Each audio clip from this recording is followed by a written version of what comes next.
अस्सलामु अलैकुम वरहमतुल्लाह। हमारी आज की नशिस्त बहिश्ती ज़ेवर नामी किताब के बारे में है। देखिए, बतौर मुस्लिम सेकुलर्स हमारे दो माटो हैं। सबसे पहला माटो तो हमारा ये है कि हम सिर्फ़ उन इश्यूज़ को डिस्कस करते हैं जो समाज के साथ कंसर्न करें, समाज की बेहतरी के साथ सोसाइटी के पर असरअंदाज होने के लिए। और दूसरा हमारा माटो ये है कि हम तवाज़ुन और एतदाल दीनी मौज़ूआत में भी और शख्सियात में भी तो जुल्म नहीं होने देंगे, तवाज़ुन के साथ चलेंगे, किसी एक तरफ नहीं झुकेंगे। अब वो ये बहिश्ती ज़ेवर मैं बड़ा हैरान हूँ, या तो मुझे ख़ुद समझ नहीं आ रही कि ये तो यानी हमारे हिंदू पाक में समाज को कंसर्न करने वाले इब्तदाई स्टेप्स में सबसे बड़ा स्टेप था। और इसके बारे में, इस किताब के बारे में जो कुछ इसके लतीफ़े बनाए गए और जो कुछ इसके बारे में उछाला जाता है, उनको तो छोड़ें। जो लोग मतलब है दीनी मिजाज के नहीं हैं, वो तो अपने शुगल मेला करते रहेंगे। मुझे तो गिला उन उलमाए कराम से है, नौजवान उलमाए कराम की, यार वो समझे ही नहीं कि यार इतना बड़ा स्टेप जो है ना वो एक बंदे ने लिया है। देखिए, ये बहिश्ती ज़ेवर जिनको नहीं पता बता दूं कि वो किताब थी पिछली सदी में लिखी गई है, और ये किताब जो है मुसलमान बच्चियों के जहेज़ में दी जाती थी, इसलिए इसका नाम बहिश्ती ज़ेवर रखा गया। और इस किताब के कोई 12 चैप्टर्स हैं, और मेनली ये 3 हिस्सों में कंसर्न है। इसमें एक हिस्सा तो ये घरेलू सनतें हैं कि वो औरत जो है ना वो बिस्किट मिस्कट और साबन और ये चीज़ें और घर में कैसे बनाए, और ये लिखना पढ़ना कैसे सीखे। और एक हिस्सा जो है वो मसाइल हैं, या वो अकायद की इस्लाह आप कह लें, या मजहबी जो खालिस मजहबी हिस्सा है। और फिर एक हिस्सा जो है ना वो इसका हेल्थ के साथ है, यानी कुछ नुस्खे दिए गए हैं, और ये यानी इस तरह ये किताब है 3 हिस्सों में। अब देखिए, ये लिखने वाले थे मौलाना अशरफ अली थानवी साहब, पिछले सदी के वो बुज़ुर्ग थे। और वो ऐसे आलिम दीन थे कि वो तो उनकी इल्मी खिदमात अलग है कि उन्हें कुरान पाक की तफसीर लिखी, तर्जमा लिखा, या बहुत सारी किताबें लिखी, या वो खानका और ज़िक्र और इबादत और इस तरह करते थे। लेकिन उसकी उनकी अमली जो खिदमात हैं कि वो क़ायद-ए-आज़म के साथ वो उन्होंने क़याम पाकिस्तान के लिए कितना काम किया उनके मुरीदों ने। अच्छा, फिर इन सब से हटकर वो ऐसे आलिम दीन थे जिनके मुरीदों में, या ऐसे पीर थे जिनके मुरीदों में उस ज़माने के बड़े बड़े नवाब और वो शामिल थे। जैसे आप मिसाल ले लें, हमारे यहाँ आजकल के ज़माने में मौलवी साहबान तो बहुत हैं, लेकिन मौलाना तारिक जमील एक ऐसे मौलवी हैं जिनकी एलीट क्लास के साथ मतलब है दोस्ती है।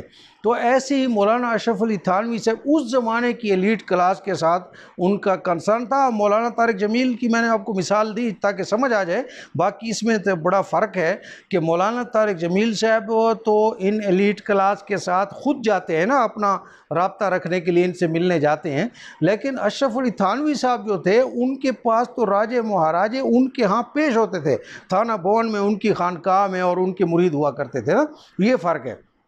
अब देखिए कि उस ज़माने में, यानी आज से आप 100 साल पहले दिल्ली और इसके करीब के जो मुसलमानों के जो हालात थे उनको आप देखें, तो फिर मैं थोड़ा आपको बहिश्ती ज़ेवर की तसनीफ़ का पस मंज़र समझाने की कोशिश करता हूँ, या जो मैं समझाऊँ वो आपके सामने रखने की कोशिश करता हूँ।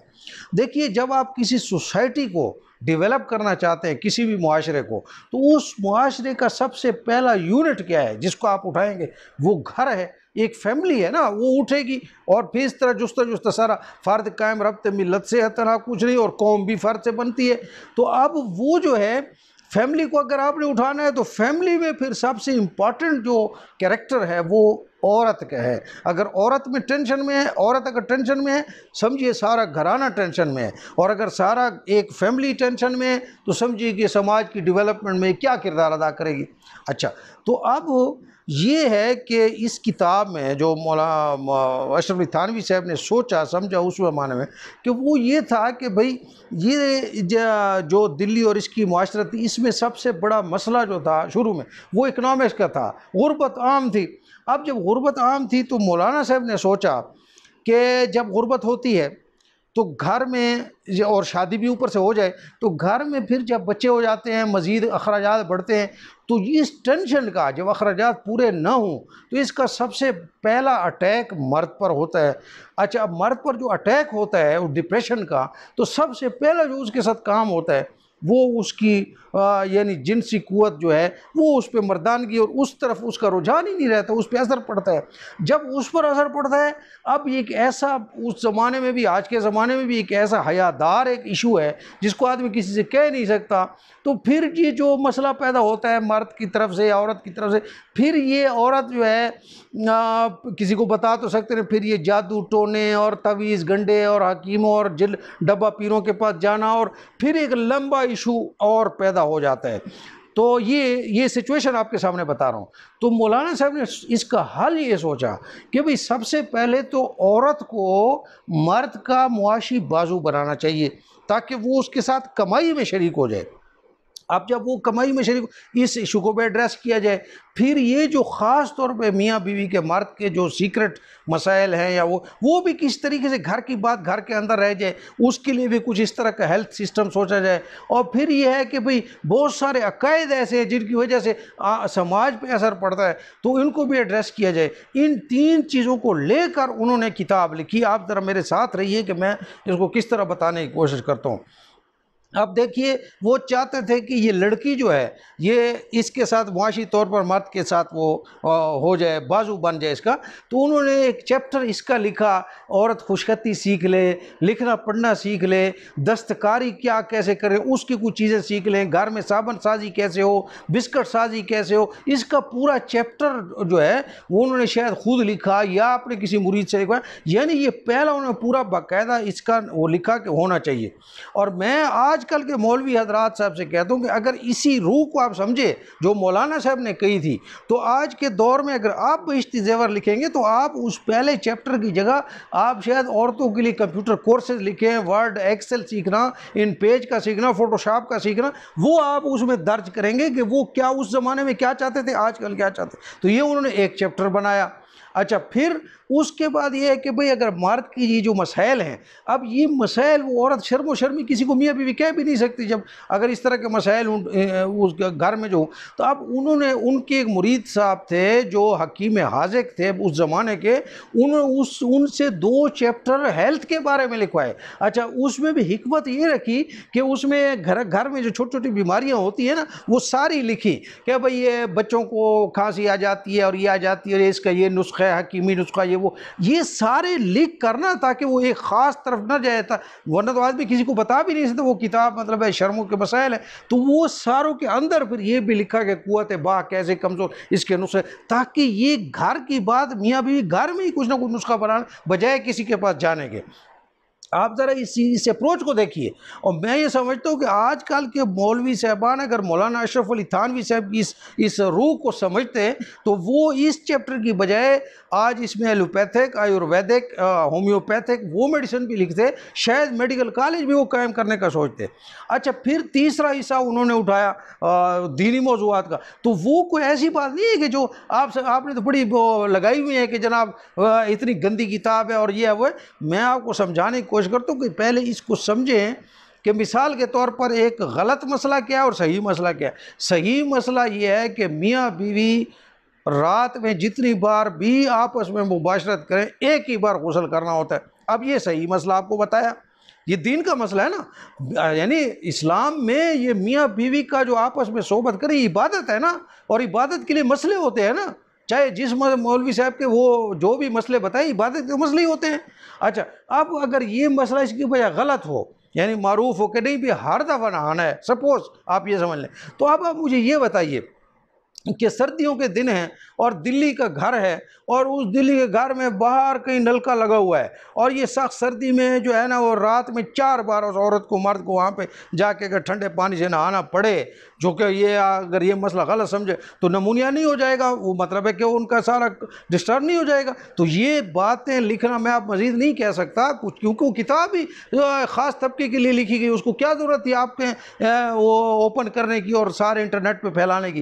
तो उन्होंने फिर ये मसला, अच्छा या मिसाल के तौर पर एक मसला ये है कि अगर आदमी गुस्ल जनाबत में मर्द हो तो खाना खाना हराम नहीं होता, खाना आदमी खा सकते, उसके बाद भी गुस्ल कर सकते। अब फ़र्ज़ करें एक मुसलमान है, दिल्ली का मुसलमान है, और उसका रमज़ान में आखिरी टाइम में वो जाके सेहरी के टाइम, अब वो सेहरी इसलिए नहीं कर सकता कि उसके ख्याल में यह है कि जनाबत की हालत में खाना ममनू है, और रोज़ा इसलिए नहीं छोड़ सकता कि मुसलमान है, उसके जहन पर डिप्रेशन रहेगी। अब अगर वो रोज़ा छोड़ता है तो भी डिप्रेस होता है, रोज़ा बग़ैर सेहरी के रखता है तो भी मसला है। तो अब इसको सही मसला, इन्हीं मसाइल को डिस्कस किया ना, छोटे बड़े सारे मसाइल को। तो अब उन्होंने ये, अच्छा फिर एक किताब लिखना बड़ा मसला नहीं था, जो उनका बड़ा कारनामा है। ये देवबंदी हजरात मौलाना अशरफ अली थानवी साहब को हकीमुल उम्मत कहते हैं। हम तो खैर मतलब गुनहगार लोग हैं, हम ये हकीमुल उम्मत और ये चीज़ें ज़्यादा नहीं मानते, कुतुब अक्ताब ये चीज़ें नहीं मानते। लेकिन अगर मुझे मानना होता तो मैं इसी कारनामे पर, ये बहिश्ती ज़ेवर के कारनामे पर जो है ना, अशरफ अली थानवी साहब को मैं हकीमुल उम्मत करार देता, ये टाइटल उनका कबूल करता। कि किताब लिखना मसला नहीं था, किताब को इम्पोज कराना सोसाइटी में, उसको रसाई देना, ये एक बहुत बड़ा इशू था। तो आपको तो पता है कि हमारा जो मुआशरा, हर मुआशरा ऐसा होता है कि लोग अपनी एलीट क्लास के पीछे चलते हैं, नासो अला दीन मुलूक के, लोग अपने बड़ों का जो है ना वो फॉलोअर होते हैं, जो चीज़ फैशन ट्रेंड में बड़ों की तरफ से आ जाती है लोग उसके पीछे चलते हैं। तो अशरफ अली थानवी साहब ने अपने नवाब जो उनके मुरीदैन थे उनको कहा कि ये आप रिवाज दें, अपनी बेटियों को जहेज़ में ये किताब दें। और फिर ये रफ्ता रफ्ता एक वक्त ऐसा आया कि दिल्ली और गर्दो नवाह के मुसलमान शरीफ महज़ब ख़ानदानों में इस किताब के बग़ैर शादी का रिवाज ही नहीं था। और फिर इसके नतीजे में वहाँ पे जो उनकी अगली नस्लें उस औरत की आगे पढ़ी लिखी आई उसका, हाँ एक बात और मैं आपको कह दूँ कि अब वो किताब तो मौलाना अशरफ अली थानवी साहब ने उस ज़माने की अनपढ़ या थोड़ी पढ़ी लिखी औरतों के लिए लिखी थी ना, यानी किसी उस ज़माने का आम रिवाज था ना, बड़ी मुकफ़ा मुसज्जा किस्म की नज़र लिखा करते थे और बड़ी हैवी उर्दू लिखा करते थे। तो अब वो तो चाहते तो ये थे इस किताब से कि भाई औरत ख़ुद पढ़ ले बग़ैर किसी को दिखाए, बग़ैर, तो सादा अल्फाज में ना खुलकर किताब लिखी ताकि औरत को समझ आ जाए।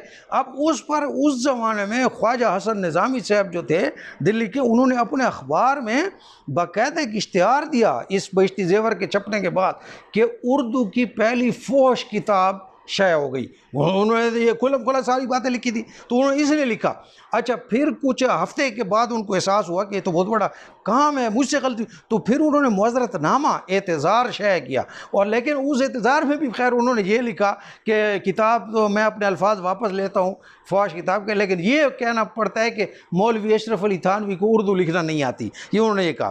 तो अब कहने का मकसद ये है कि मुझे एक और गिला भी है कि एक तो ये नौजवान उलमा उसकी यार जो स्पिरिट है उसको सामने रख के, यार एक पहला बंदा उलमा का जिसने कन्वेंशन, जिसने सोसाइटी की उसके लिए सोचा डेवलपमेंट के लिए और अमली तौर पर कुछ किया, आई सैल्यूट टू हिम। और आपको भी इसका सोचना चाहिए। लेकिन एक और बात मैं बड़ी अजीब सी नोट कर रहा हूँ कि भाई ये किताब तो शादी होने वाली लड़कियों के लिए थी, जिनकी अभी शादी हो रही हो। उस ज़माने में जहेज़ में लेते थे किताब वाले दिन और उस रात अपनी बेटी की जहेज़ में रख देते थे, इसको दीनी किताब समझ के रखते थे, वो अपनी अलमारी में जाके इसको खुद पढ़ा करती थी। तो ये तो थी मतलब उसकी ना या शादी हो चुकी है या शादी कल होने वाली है। और अब मदरसतुल बनात की बच्चियां जो हैं, मैंने सुना है कि बच्चियों को ये बहिश्ती ज़ेवर पढ़ाया जाता है और बाज़ मदरसों में तो मर्द हज़रात पढ़ाते हैं। यानी ये वो किताब है, सेंसिटिव किस्म की इशूज़ हैं, एक ख़ास उस पर लिखी गई है। तो ये ज़रा इस पर ज़रा नज़र सानी कर लें आप लोग। लेकिन ये तो बहरहाल आप मौलवी साहबान जाने, उनका काम जाने, हम तो इनके कामों में दखल नहीं देते। लेकिन ये रिक्वेस्ट मैं ज़रूर करूँगा कि एक तो आम पब्लिक से कि यार इतनी एक बंदे ने मेहनत से इतनी तारीख चलाई, ये किताब नहीं थी, ये एक मूवमेंट थी। और ख़ास तौर पर फेमिनिज़म के जो लोग हैं, फेमिनिस्ट जो हैं, वो तो यानी मैं अब यहाँ वीडियो में वो बातें नहीं कह सकता कि वो नुक्ते उठाकर वो बात करते। भाई ये सारे नुक्ते करने पड़ते हैं जिस पर गुजरती है, और अगर उसका माइंड वो मतलब है ठोस है, उसको पूरा पता नहीं है, तो उसको रास्ता तो आपने देना है ना, वरना तो डिप्रेशन में रहेगा। इसलिए तो वो मसाइल लिखे गए हैं। तो वो क्योंकि इंसान की ज़िंदगी पर न चाहते हुए मज़हब, अगर मेरे ऊपर मुझे मज़हब की परवाह नहीं है तो कोई बात नहीं ना, वो तो मेरा अपना मसला है। बाकी पाकिस्तान तो 22 करोड़ अवाम मज़हब को मानते हैं ना, और वो एक एक बात को बेचारे सीरियस लेते हैं और उनके सर पर डिप्रेशन रहती, तो ये सामने नहीं आनी चाहिए थी ये बातें। तो बहरहाल एक तो ये है कि बाकी लोग भी ज़रा इसको समझे कि यार एक आदमी को बजाय अगर आप उसकी तारीफ़ नहीं कर सकते या उसकी कंट्रीब्यूशन को वो नहीं कर सकते, अप्रिशिएट नहीं कर सकते, तो कम से कम नाजायज़ तनकीद न की जाए। और बाकी मौलवी साहबान हैं वो इसको आगे बढ़ाएं, इसको मतलब इसका अपडेटेड वर्जन सामने करें। मैंने खुद भी कोशिश की थी, लेकिन साफ ज़ाहिर मैं तो इस फील्ड का भी नहीं हूँ और ये टीम वर्क मांगता है। तो आप हजरात इसकी ज़रा कोशिश करें, आगे बढ़ाएं और इस बेसिस पर, यानी इस बिश्ती ज़ेवर से मसला नहीं है, इस बुनियाद पर आप ज़रा नई बात सामने करें।